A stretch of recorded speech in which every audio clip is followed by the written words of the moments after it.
Hello everyone, welcome to my channel unique science classes. आज आपण बघणार आहोत की महाराष्ट्र सेट परीक्षा 2024 पेपर फर्स्टसाठी काही वस्तुनिष्ठ प्रश्न। युनिट फर्स्ट, टीचिंग ॲप्टिट्यूड, अध्यापन दृष्टिकोन।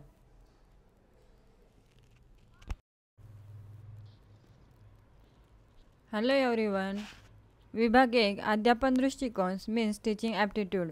आपण टीचिंग ॲप्टिट्यूड यावर काही वस्तुनिष्ठ प्रश्न बघितले आहे। तर पुढील प्रश्न बघूया। प्रश्न क्रमांक 52, विद्यार्थ्यांच्या सर्वांगीण विकासासाठी शिक्षण आवश्यक आहे, म्हणून पर्याय क्रमांक अ, विद्यार्थी व शिक्षकांनी विद्यार्थ्याच्या कुवतीच्या व क्षमतेची माहिती मिळवली पाहिजे। पर्याय क्रमांक ब, विद्यार्थ्यांच्या सर्वांगीण विकासासाठी संधी उपलब्ध केल्या पाहिजे। पर्याय क्रमांक क, शिक्षकांनी विद्यार्थ्यांबद्दल सहानुभूती, मदतीची व प्रोत्साहन देण्याची भूमिका द्यावी। पर्याय क्रमांक ड, वरील सर्व। विद्यार्थ्यांच्या सर्वांगीण विकासासाठी शिक्षण का आवश्यक आहे? तर विद्यार्थी व शिक्षकांनी विद्यार्थ्यांच्या कुवतीच्या व क्षमतेची माहिती मिळवली पाहिजे, विद्यार्थ्यांच्या सर्वांगीण विकासासाठी संधी उपलब्ध केल्या पाहिजे, तसेच शिक्षकांनी विद्यार्थ्यांबद्दल सहानुभूतीची, मदतीची व प्रोत्साहन देण्याची भूमिका घ्यायला पाहिजे। तर पर्याय क्रमांक ड, वरील सर्व। प्रश्न क्रमांक 53, खालीलपैकी कोणते विधान शिक्षकाच्या दृष्टीने गैरलागू ठरेल? पर्याय क्रमांक अ, शिक्षकाने विद्यार्थ्यास रुची द्यावी। पर्याय क्रमांक ब, शिक्षकाने विद्यार्थ्यांना शिस्तीचे महत्त्व पटवून द्यावे। पर्याय क्रमांक क, नवनवीन कार्यात प्रोत्साहन द्यावे। पर्याय क्रमांक ड, शिक्षकाने नवीन परिस्थितीचा स्वीकार करण्यास असमर्थता दर्शवावी। कोणते विधान शिक्षकाच्या दृष्टीने गैरलागू असेल? तर शिक्षकाने नवीन परिस्थितीचा स्वीकार करण्यास असमर्थता दर्शवावी। पर्याय क्रमांक ड। प्रश्न क्रमांक 54, जर विद्यार्थी वर्गात उपस्थित राहत नसेल तर तुम्ही? पर्याय क्रमांक अ, त्याची कारणे जाणून दूर करण्याचा प्रयत्न कराल। पर्याय क्रमांक ब, शिकवण्याची पद्धत बदलाल। पर्याय क्रमांक क, अनुपस्थितीबद्दल विद्यार्थ्यास समज द्याल। पर्याय क्रमांक ड, सध्याच्या परिस्थितीत विद्यार्थी असेच करतात असे म्हणून दुर्लक्ष कराल।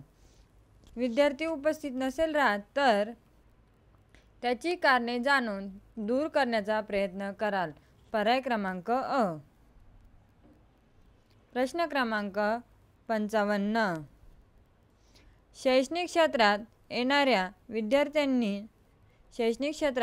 विद्यार्थ्यांना जेवढ्या अडचणी येतील तेवढ्या टिंबटिंबकडून त्यांच्या अपेक्षा अधिक असतील। हा प्रश्न डिसेंबर 2015 नेट या पेपरला विचारलेला होता। तर बघूया। पर्याय क्रमांक अ, कुटुंब। पर्याय क्रमांक ब, समाज।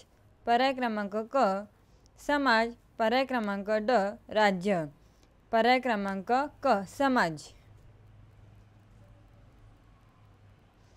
प्रश्न क्रमांक 56, जो अध्यापक टिंबटिंब तोच चांगला अध्यापक होय। पर्याय क्रमांक अ, विषयाबद्दलची विद्यार्थ्यांची जिज्ञासा वाढवितो। पर्याय क्रमांक ब, अभ्यासक्रम वेळेत संपवतो। पर्याय क्रमांक क, विद्यार्थ्यांना टिपणे लिहून देतो। पर्याय क्रमांक ड, विद्यार्थी परीक्षेत उत्तीर्ण होतात याची काळजी घेतो। जो अध्यापक टिंबटिंब तोच अध्यापक चांगला होय। पर्याय क्रमांक अ, विषयाबद्दलची विद्यार्थ्यांना जिज्ञासा वाढवितो। पर्याय क्रमांक अ। प्रश्न क्रमांक 57, शिक्षकाने विद्यार्थ्यांच्या चुकाबाबत खालीलपैकी कोणता दृष्टिकोन स्वीकारावा? पर्याय क्रमांक अ, विद्यार्थ्यांनी चुका करू नये म्हणून खबरदारी घेणे। पर्याय क्रमांक ब, विद्यार्थ्यांच्या चुका त्यांना समजावून सांगणे। पर्याय क्रमांक क, विद्यार्थ्यांच्या चुकांकडे दुर्लक्ष करणे। पर्याय क्रमांक ड, चुकांबद्दल विद्यार्थ्यांना कठोर शिक्षा द्याल। शिक्षकाने विद्यार्थ्यांच्या चुकांबाबत कोणता दृष्टिकोन स्वीकारावा? तर विद्यार्थ्यांच्या चुका त्यांना समजावून सांगणे। पर्याय क्रमांक ब। प्रश्न क्रमांक 58, कोणत्याही प्रसंगी योग्य निर्णय घेण्यासाठी टिंबटिंब आवश्यक आहे? पर्याय क्रमांक अ, अधिकाधिक माहिती मिळविणे. पर्याय क्रमांक ब. मिळवलेली माहिती अचूक असणे. पर्याय क्रमांक क. मिळवलेली माहिती घ्यावयाच्या निर्णयाशी निगडीत असणे. पर्याय क्रमांक ड. वरील सर्व. तर कोणत्या प्रसंगी योग्य निर्णय घेण्यासाठी टिंबटिंब आवश्यक आहे? तर अधिकाधिक माहिती मिळवणे, मिळवलेली माहिती अचूक असणे, मिळवलेली माहिती घ्यावयाच्या निर्णयाशी निगडीत असणे, वरील सर्व. पर्याय क्रमांक ड. प्रश्न क्रमांक 59. टेबलाची लांबी व रुंदी हे टिंबटिंब मापन तर बुद्धिमत्तेचे मापन हे मापन टिंबटिंब होय. पर्याय क्रमांक अ. प्रत्यक्ष सापेक्ष. पर्याय क्रमांक ब. सापेक्ष प्रत्यक्ष. पर्याय क्रमांक क. प्रत्यक्ष अप्रत्यक्ष. पर्याय क्रमांक ड. सापेक्ष असापेक्ष. टेबलाची लांबी व रुंदी हे प्रत्यक्ष तर मापन तर बुद्धिमत्तेचे मापन हे सापेक्ष मापन होय. पर्याय क्रमांक अ. प्रश्न क्रमांक 60. उत्तम शिक्षकाचा अत्यावश्यक गुणविशेष टिंबटिंब हा होय. हा प्रश्न एप्रिल 2017 सेट या पेपर फर्स्टला विचारलेला आहे. तर बघूया उत्तम शिक्षकाचा अत्यावश्यक गुणविशेष कोणता आहे? पर्याय क्रमांक अ. उत्तम विषय ज्ञान. पर्याय क्रमांक ब. अध्यापनाची मनापासून आवड. पर्याय क्रमांक क. ओघवती भाषा. पर्याय क्रमांक ड. उत्तम सादरीकरण. पर्याय क्रमांक ब. अध्यापनाची मनापासून आवड. प्रश्न क्रमांक 61. टिंबटिंब ही प्रक्रिया विद्यार्थी, शिक्षण व शिक्षण प्रक्रिया या सर्वांचे मूल्यमापन करते. तर टिंबटिंबामध्ये फक्त विद्यार्थ्यांचे ठराविक वेळेचे कार्यमापन केले जाते. पर्याय क्रमांक अ. मूल्यमापन परीक्षा. पर्याय क्रमांक ब. परीक्षा मूल्यमापन. पर्याय क्रमांक क. मूल्यमापन. पर्याय क्रमांक ड. परीक्षा. मूल्यमापन ही प्रक्रिया विद्यार्थी, शिक्षण व शिक्षण प्रक्रिया या सर्वांचे मूल्यमापन करते. तर परीक्षा मध्ये फक्त विद्यार्थ्यांचे ठराविक वेळेचे कार्यमापन केले जाते. पर्याय क्रमांक अ. मूल्यमापन परीक्षा. प्रश्न क्रमांक 62.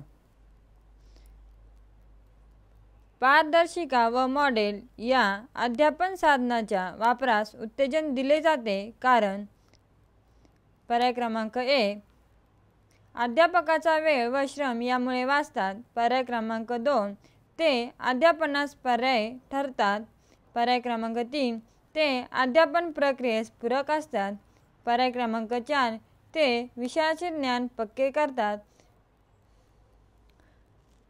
तर पारदर्शिका व मॉडेल या अध्यापन साधनाच्या वापरास उत्तेजन दिले जाते कारण ते अध्यापन प्रक्रियेस पूरक असतात. ते विषयाचे ज्ञान पक्के करतात. पर्याय क्रमांक क. प्रश्न क्रमांक 63. टिंबटिंब ही अखंड प्रक्रिया आहे. पर्याय क्रमांक अ. मूल्यमापन. पर्याय क्रमांक ब. परीक्षा. पर्याय क्रमांक क. मूल्यमापन व परीक्षा. पर्याय क्रमांक ड. मापन. मूल्यमापन ही अखंड प्रक्रिया आहे. पर्याय क्रमांक अ. प्रश्न क्रमांक 64. टिंबटिंब हे केवळ संख्यात्मक वर्णन असते. तर टिंबटिंबामध्ये संख्यात्मक वर्णन, गुणात्मक वर्णन व अभिप्रायाचा समावेश होतो. पर्याय क्रमांक अ. मूल्यमापन मापन. पर्याय क्रमांक ब. मापन मूल्यमापन. पर्याय क्रमांक क. अभिप्राय मापन. पर्याय क्रमांक ड. मापन अभिप्राय. पर्याय क्रमांक ब.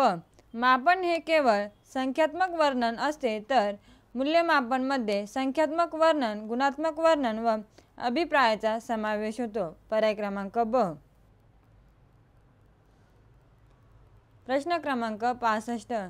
शिक्षण म्हणजे केवळ स्मरणाचीच परीक्षा आहे हे विधान. पर्याय क्रमांक अ. बरोबर आहे. पर्याय क्रमांक ब. अनिश्चित आहे. पर्याय क्रमांक क. निश्चित आहे. पर्याय क्रमांक ड. चूक आहे. शिक्षण म्हणजे केवळ स्मरणाचीच परीक्षा आहे हे विधान चूक आहे. पर्याय क्रमांक ड.